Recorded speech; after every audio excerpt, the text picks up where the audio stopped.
I had some struggle, but finally cut those ends perpendicularly with good enough accuracy.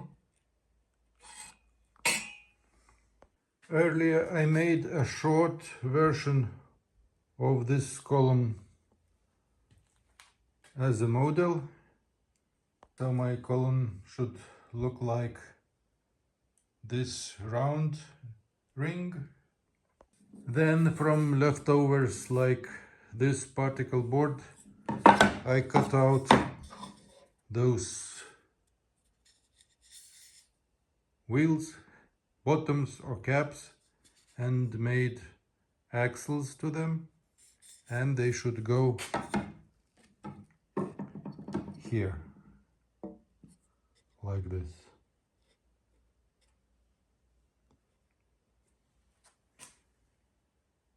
This model is quite useful as it replicates the original one, so I can do marking with it.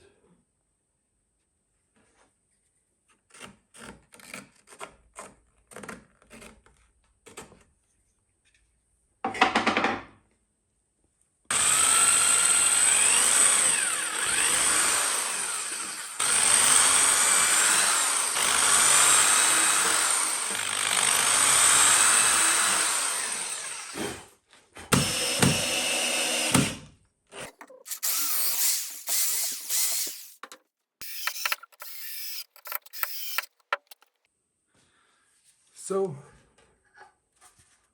both ends are now with caps and with axles. Here they are. And finally I made this sledge with two bearings.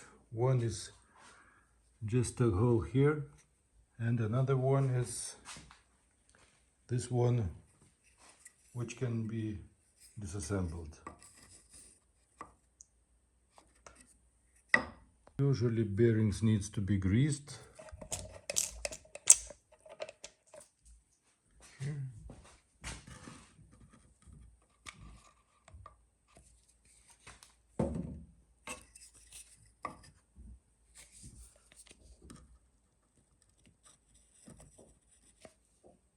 A nut as a spacer here.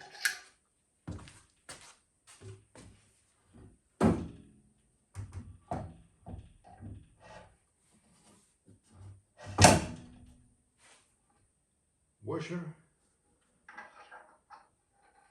Assembling the bearing.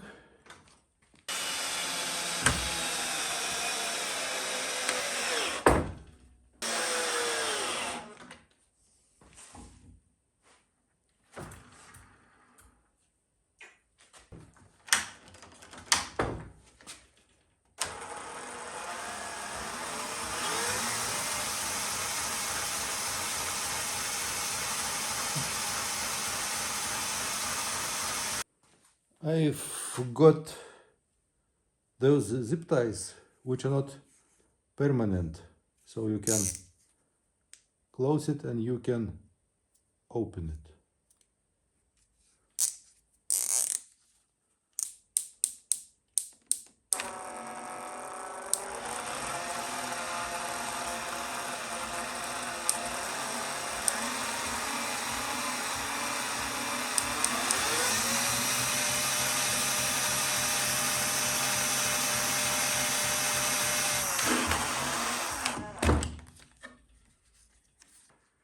So, the moment of truth. Will it work? Let's try it.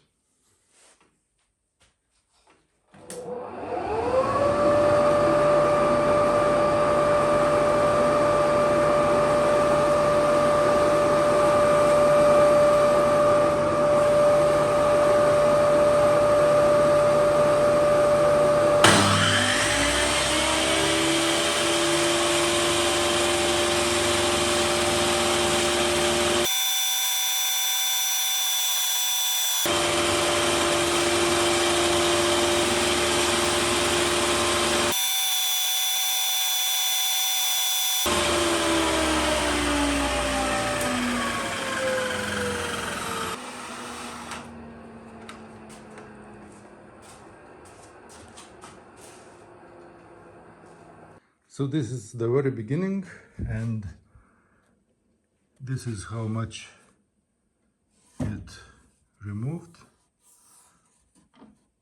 Not much, but it works. So I am quite happy. I see that it is not very fast, but it works. So let's go on.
Nice.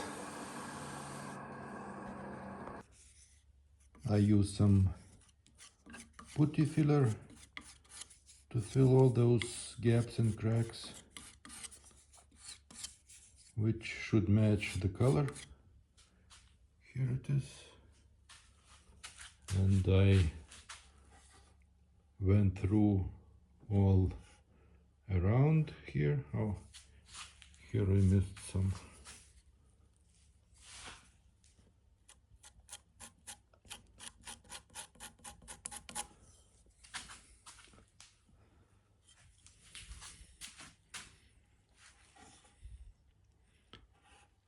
Hopefully it's okay.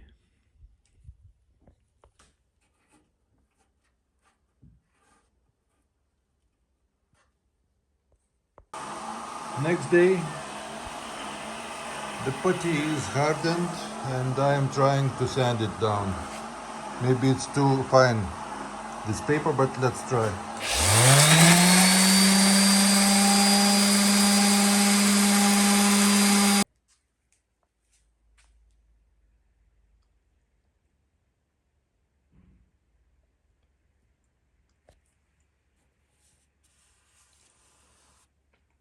So need a lot more, not only to remove that putty, but also some surface material from the wood. So I'm switching to more aggressive tool with 80 grit sandpaper. Let's see how it goes.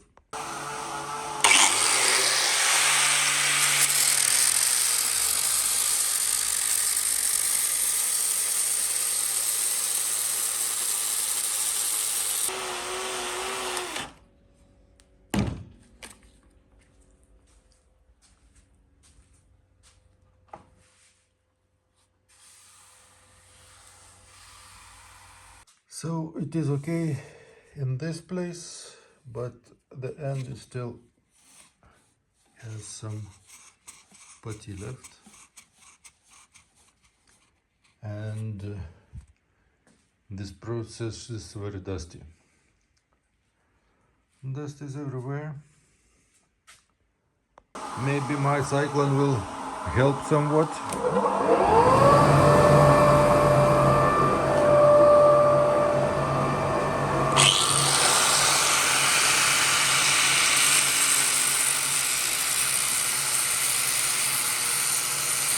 And with even more finer sandpaper, I am sanding with hands.